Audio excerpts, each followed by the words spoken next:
Hundreds of years went by, and still civilization had no way of proving the theory.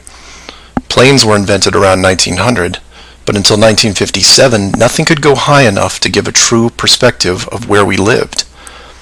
And that's when everything got strange. The United States and Russia both sent up rockets high enough to take decent pictures, and what they saw scared them a great deal.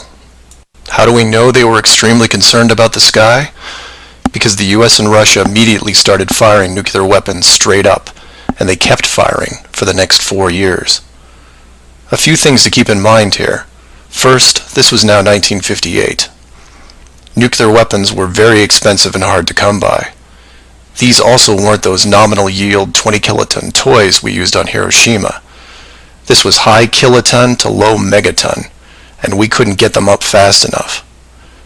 And the strangeness continued in other places.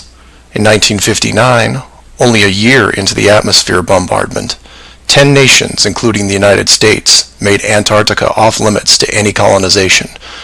A treaty was put in place, and to this day remains intact. Over 50 nations now have signed off on this treaty. Do you know any treaty that has lasted that long between all industrialized nations? Moreover, do you know any piece of real estate in the world that is owned by no one? You would think at the very least one of the large oil companies would use their huge financial resources to explore this region, and yet they don't even petition the idea. The short version of the discovery is this. By 1958, the military had discovered the very solid upper and outer edges of our world, and had to create a way to put up do not enter signs without looking obvious. It was tricky, but if there is one thing I have learned about the authority, it's that nothing is left to chance.